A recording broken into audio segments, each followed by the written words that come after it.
Ma'am एक चीज़ है blood line healing जो सिर्फ आप ही करते हो।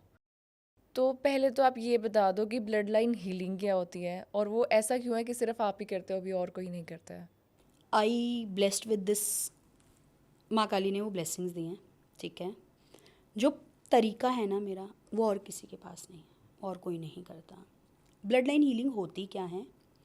आपके पितरों को बुलाया जाता है, बहुत लोग बुलाते हैं पितरों को, कोई दिक्कत नहीं है, ठीक है। लेकिन the way I am doing it, it's totally different, ठीक है। आपके पितरों को बुलाया जाता है, उनसे सवाल जवाब किए जाते हैं। किस तरीके के सवाल जवाब? जैसे कि आपके सेम लाइफ में कोई पैटर्न्स चल रहे हैं, ठीक है। एग्जाम्पल, एक ख़ानदान के अंदर सिर्फ लड़कियां ही पैदा हो रही हैं, लड़के नहीं हो रहे, या सिर्फ लड़के ही पैदा हो रहे हैं, लड़कियां नहीं हो रही। सेम इशू चल रहा है कि सबकी शादी होती है और डाइवोर्स हो जाते हैं। सेम इशू चल रहा है कि सबकी शादी होगी लेकिन किसी के बच्चे नहीं हो रहे। सेम इशू चल रहा है एक सर्टेन एज के बाद सबको हार्ट अटैक आता है या पैरालाइज हो जाते हैं।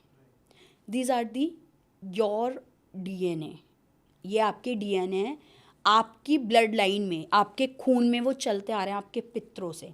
आप कैसे पैदा हुए? आपके मम्मी और पापा का खून या उनकी एग्स और स्पर्म मिल के आप बने, राइट। तो उन लोगों की चीज़ें आपके खून के अंदर चलती आ रही हैं।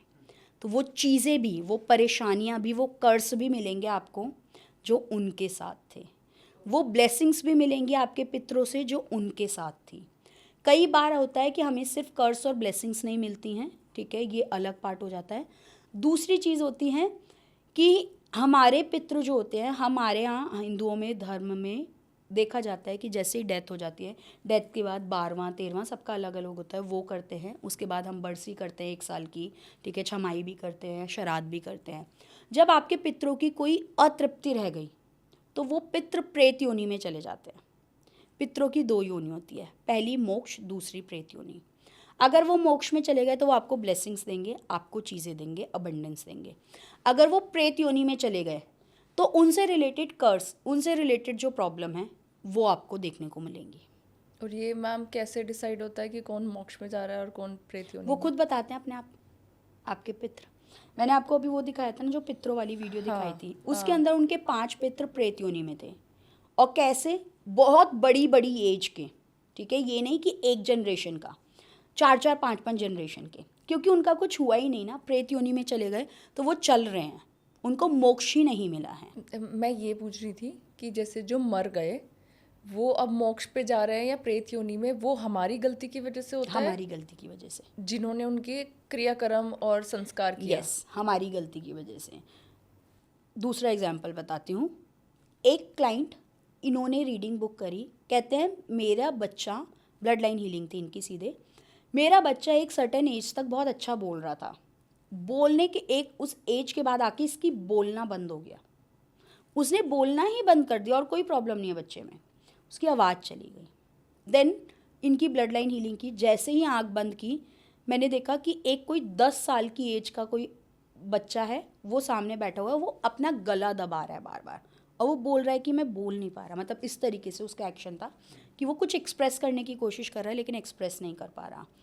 अब जब पूछा मैंने कि 10 साल का कोई आपके यहाँ पे छोटे बच्चे की डेथ हुई है, कहते हैं मेरे दादाजी के 2 बेटे थे, मेरे फादर और एक दूसरे बेटे, मतलब मेरे फादर के ब्रदर। उनका एक बच्चा था जो 10 साल का था और उसकी एज कम थी और उसकी डेथ हुई थी। अब जब इस बच्चे से पूछा गया, कहते हैं हाँ मैं वही हूँ। कंफर्म किया उन्होंने, मैं वही हूँ। फिर इनसे पूछा कि परेशानी क्या है, बताएं। कहते हैं मैं बोल नहीं पाता था, इन्होंने मेरे पूरे संस्कार नहीं किए हैं। इन्होंने, अब ये पंडित फैमिली से बिलोंग करते थे, इन्होंने सोचा बच्चा है 10 साल का, जल प्रवाहित कर देते हैं, उसके कर्म नहीं किए।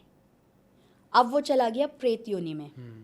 उस जनरेशन में, दूसरी जनरेशन में तो प्रॉब्लम आई नहीं, तीसरी जनरेशन में जो इनके बच्चा था, इसको बोलने की दिक्कत हो गई।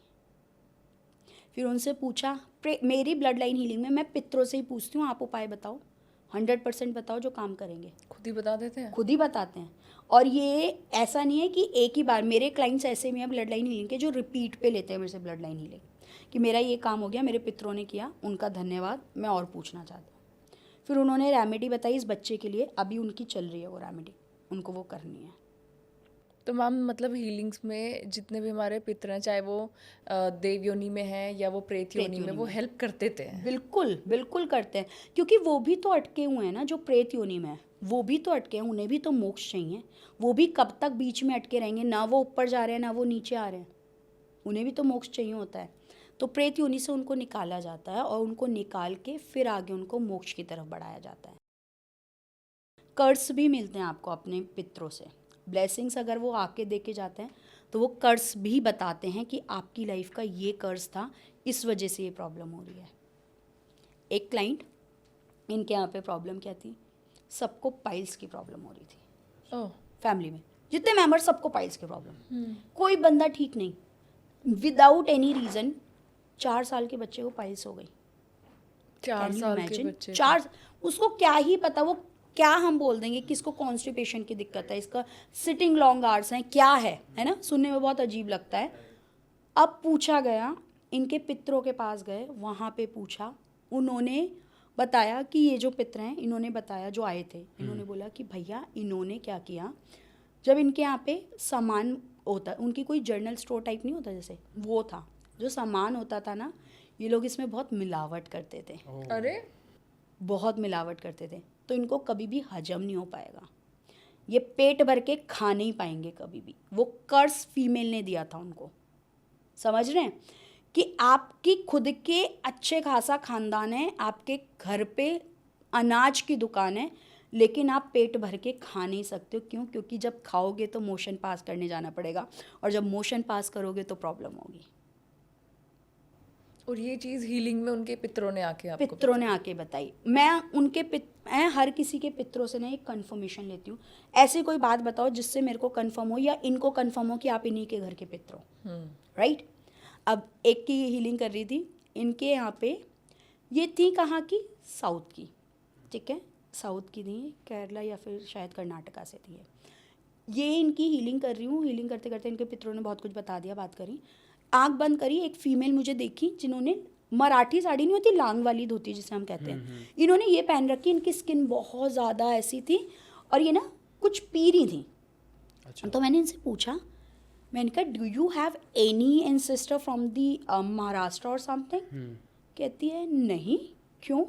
फिर मैंने बोला कि मुझे ऐसे कोई फीमेल दिख रही है, ये कौन है? तो कहती है मैम मेरी जो नानी थी वो ये साड़ी पहना करती थी, क्योंकि हमारे कर्नाटका में भी ऐसी साड़ी पहनते हैं। ओह। क्योंकि मुझे ये बात कभी पता ही नहीं थी कि कर्नाटका में ऐसी साड़ी पहनते हैं, लांग वाली। हाँ। देन शी कन्फर्म कि हमारे कर्नाटका में भी ऐसी साड़ी पहनती हैं फीमेल, जो ओल्ड एज होती हैं वो पहनती हैं, तो ये वो मेरी नानी है। फिर उन्होंने एक स्पेसिफिक स्मेल मुझे सुंघाई वहाँ पे उसी टाइम, हीलिंग के टाइम पे, क्योंकि मेरी 5 क्लियर्स एक्टिव है, मैं सूंघ भी सकती हूँ स्मेल्स, टेस्ट भी कर सकती हूँ, सुन भी सकती हूँ, देख भी सकती हूँ, फील भी कर सकती हूँ, है ना। उन्होंने मुझे सुंघाई, मैंने कहा ये एक स्पेसिफिक स्मेल है, मैंने उनको बताई प्रॉपर ये किस तरीके की है। कहती है मेरे नाना जी ना, हमारे यहाँ पीछे बहुत बड़ा जंगल टाइप हुआ करता था, वहाँ पे बैठ के ना ये पिया करते थे, और हम उनके पास बैठ के पिया करते, सूंघा करते थे, उसकी खुशबू हमें अच्छी लगती थी बचपन में। इतना स्पेसिफिक बता देते हैं, बेड नंबर तक बताया, हॉस्पिटल में एडमिट हो हॉस्पिटल का बेड नंबर तक बता देंगे। तो मुझे एक क्वेश्चन आया, मतलब बहुत देर से मैं सोच रहा हूँ पूछूं, कि जब आप ब्लड लाइन हीलिंग करते हो तो आपको पितृ दिखते हैं पूरी, या बात भी अलग कर अलग, सकते हो आप? हाँ मैं बात करती हूँ ना उनसे, अच्छा। जैसे आप मेरे से बात कर रहे हो मैं ऐसे ही बात करती हूँ। अच्छा। इट्स जस्ट लाइक कि इनको नहीं दिखेंगे कि आप बैठे हो, लेकिन मुझे दिख रहे हैं आप बैठे हो, ओके। क्लियर, सब कुछ दिखता है। बात करती हूँ, किसी को कुछ फील कराना होता है, जैसे जो पितृ नहीं चाहते कि उनकी हेल्प करूँ, वो मेरे को फील भी कराते हैं। किसी एक पितृ ने आके चेस्ट पकड़ ली थी मेरी एकदम से, Oh धक्का my मारा God. था कि मत कर, इनके बीच में मत पड़। एक पितृ थे जो जल गए थे, ठीक है, वो उनके यहाँ केस था कि मदर, वो प्रेग्नेंट थी और उनका छोटा बच्चा, ये साथ में ही जल के मर गए थे।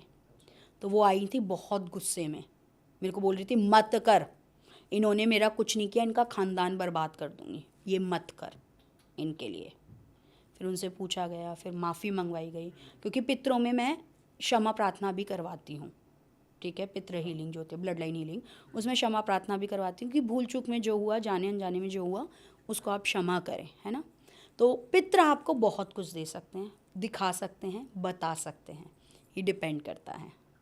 तो आप रेकमेंड कैसे करते हो किसी को ब्लड लाइन हीलिंग करानी है, या अगर देखो ब्लड लाइन हीलिंग करानी है, अगर आपका सेम पैटर्न चल रहा है, सेम पैटर्न फॉलो हो रहे हैं घर में, जैसे मैंने बताया एक केस जिसके अंदर इनकी खुद की सेकंड मैरिज, भाई की सेकंड मैरिज, इनकी बहन की सेकंड मैरिज, इन्होंने अपने फादर की नहीं बताई थी मुझे, इन्होंने अपने ग्रैंडफादर की नहीं बताई। अच्छा। जब इनके वो आए ना ग्रैंडफादर, मैंने कहा इनके साथ 2 फीमेल हैं, तब इन्होंने बोला कि इनकी भी तो 2 मैरिज हुई थी। तो उनकी दोनों वाइफ्स जा नहीं थी, चुकी थी, जा चुकी बट थी। आपको दिख रही थी। दिख रही थी। तो फिर मैंने पूछा, तो कहते हैं कि इनके घर में तो श्राप है, स्त्री इनके ऋण है, इनके घर में तो सबकी वो है, कोई स्त्री ना तो सुखी रह पाएगी और ना ही शादी अच्छी इनकी चलेगी, इसलिए सबकी जो है वो हो रही है, डाइवोर्स हो रहे हैं। तो इतना सब कुछ वो बता के जाएंगे, आपके पितर सब कुछ बता के जाएंगे, बस आप श्रद्धा के साथ उनको पूछें। अगर आप टेस्ट करोगे, आपके पितर आपको ऐसी ऐसी बातें बोल के ऐसी ऐसी चीज़ें दिखा के चले आएंगे, आप सोच भी नहीं सकते।